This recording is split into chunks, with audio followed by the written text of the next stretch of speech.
Olá, aqui é Ana Coé para a leitura da Bíblia 365. Hoje é o dia 1º de abril, dia 91. A nossa leitura ela se divide em 4 partes: Antigo Testamento, Novo Testamento, Salmos e Provérbios.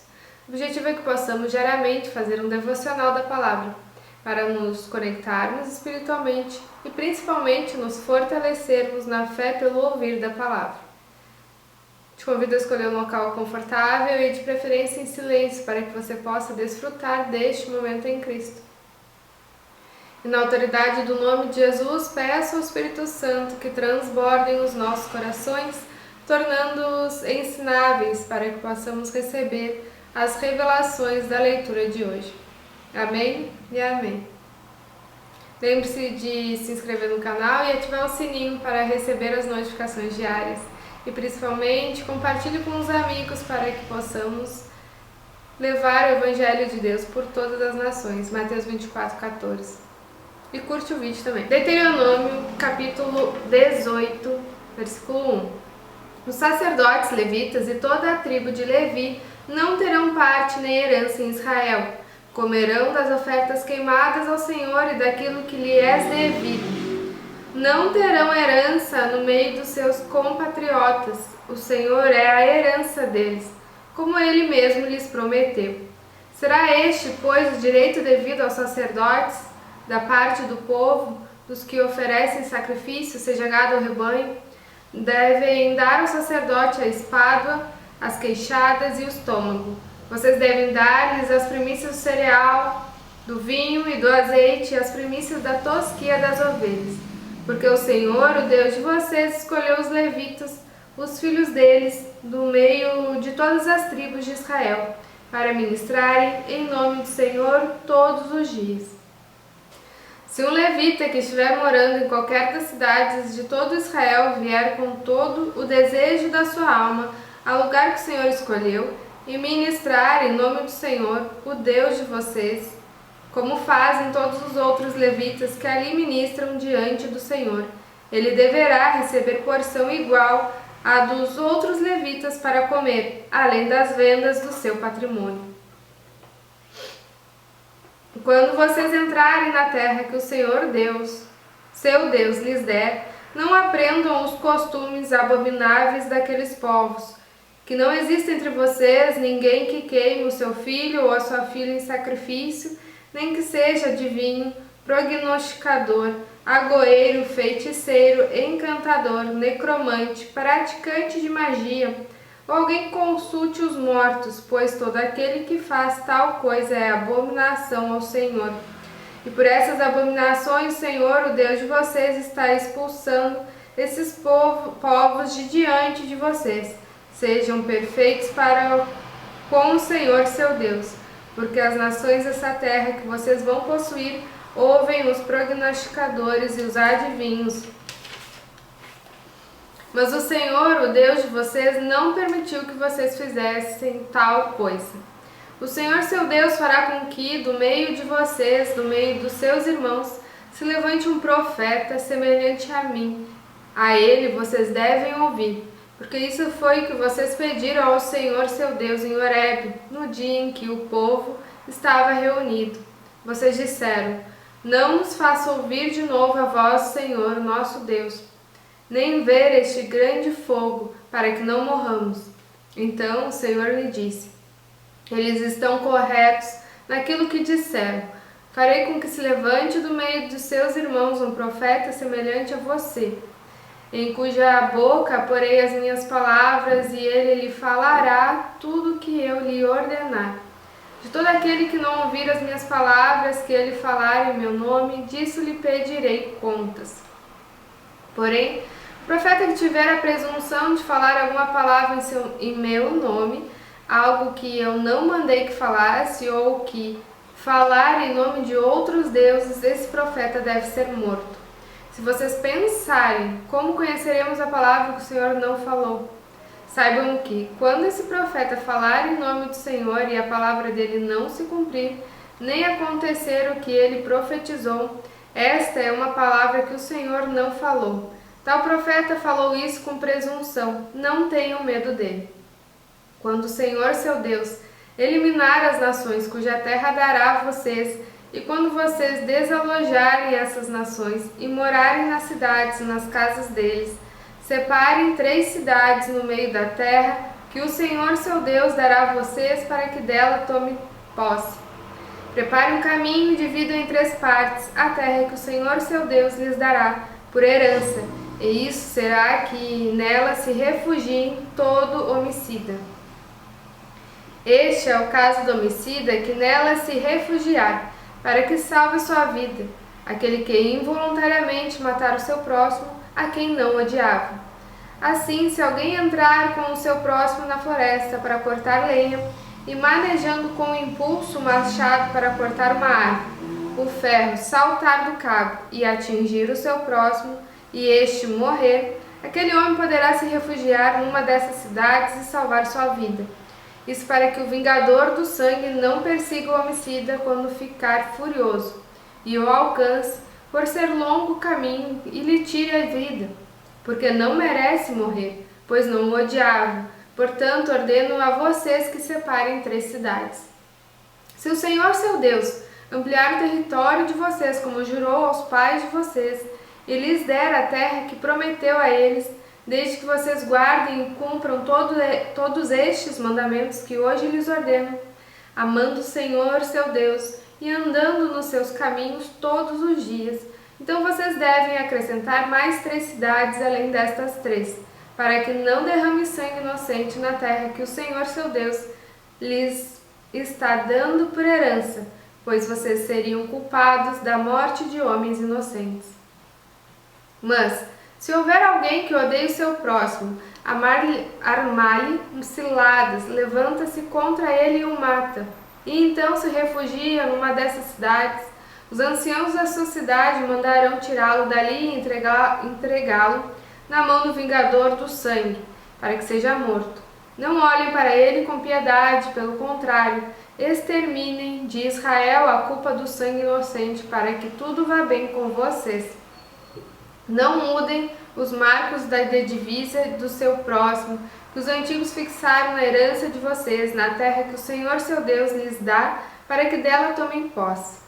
Uma só testemunha não poderá se levantar contra alguém por qualquer iniquidade, ou por qualquer pecado, seja qual for que cometer. Pelo depoimento de 2 ou 3 testemunhas se estabelecerá o fato.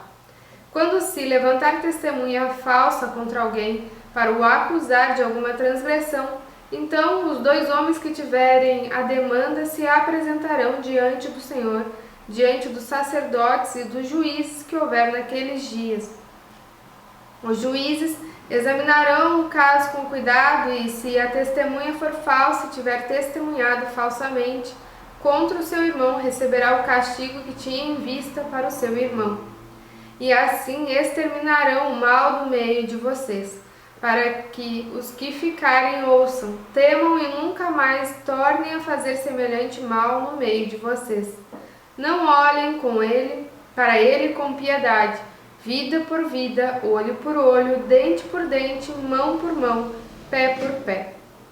Quando vocês saírem para fazer guerra aos seus inimigos e virem cavalos, carros de guerra e um povo maior em número do que vocês, não tenham medo deles, pois o Senhor seu Deus, que os tirou da terra do Egito, está com vocês.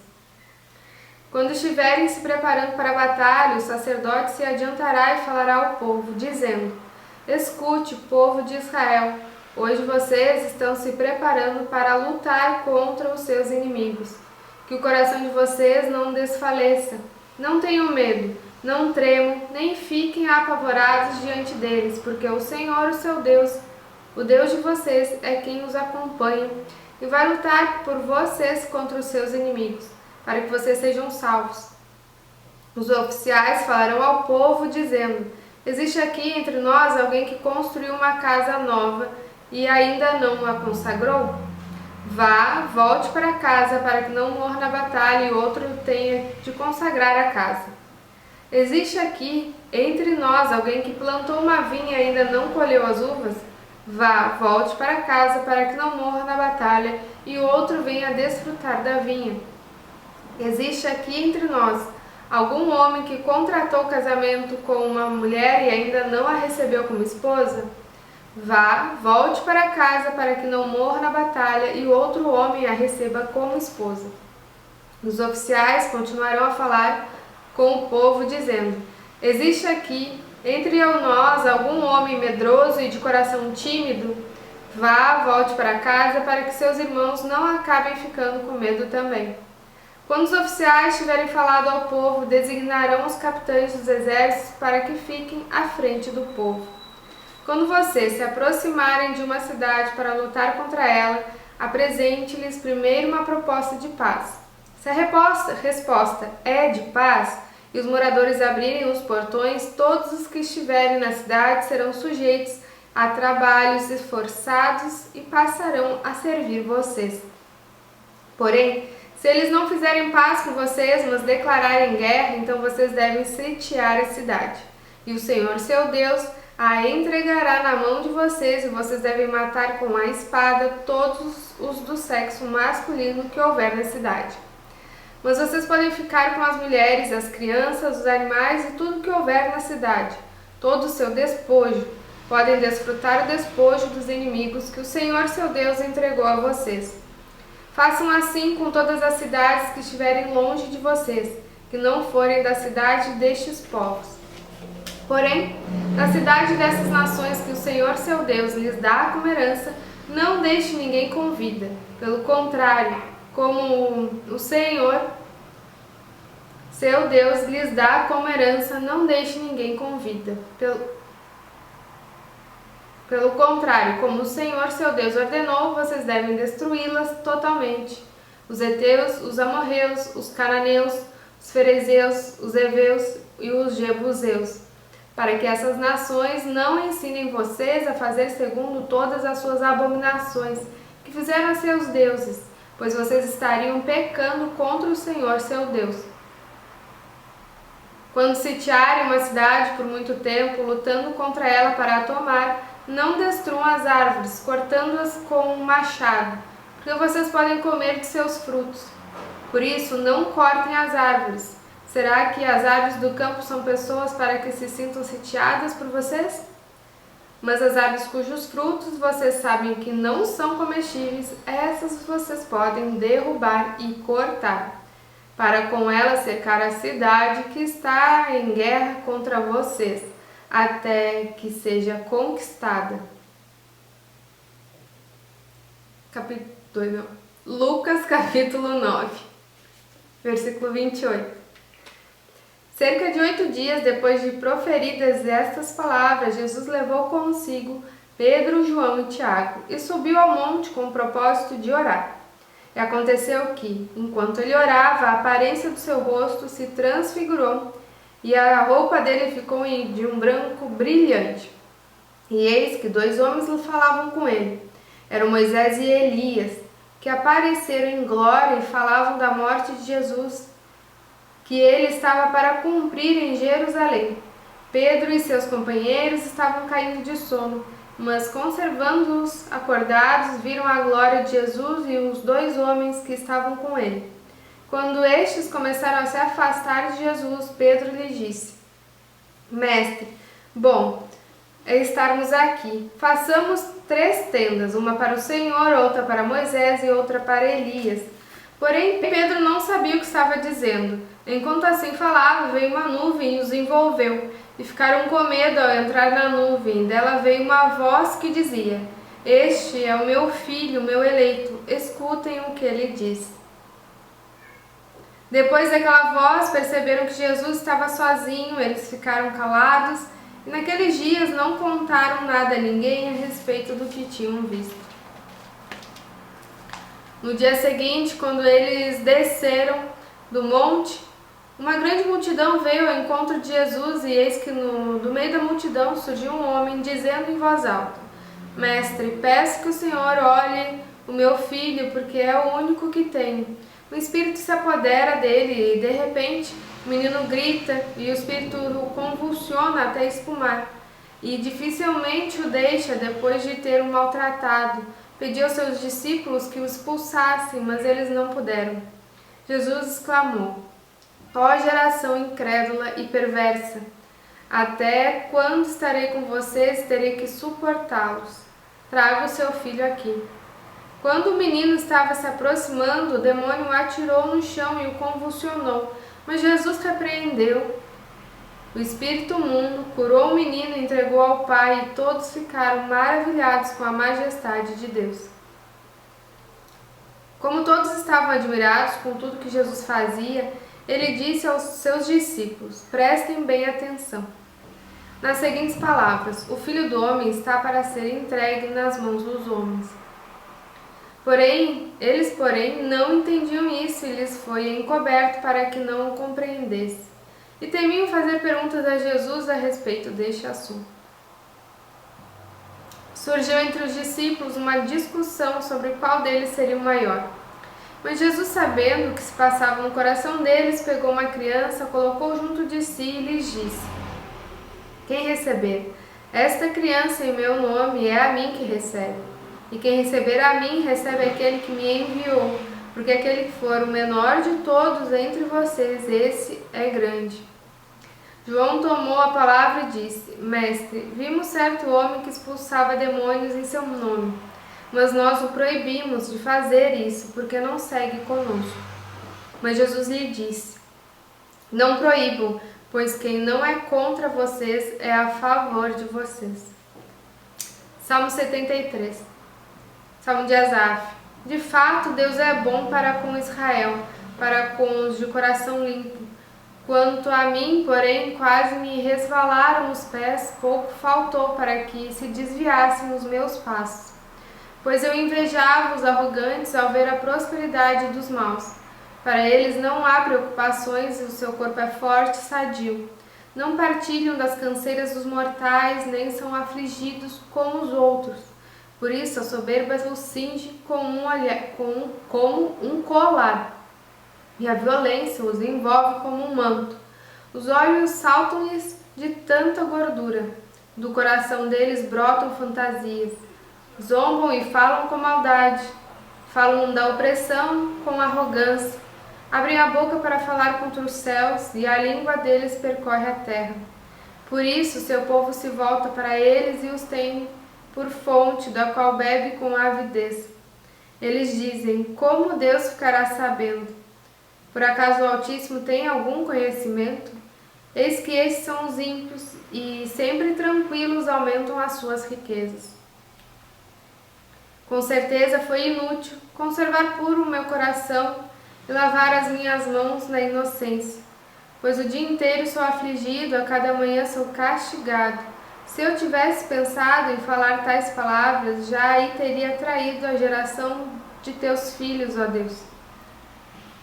Em só refletir para compreender isso, achei que a tarefa era pesada demais para mim, até que entrei no santuário de Deus e descobri qual seria o fim deles.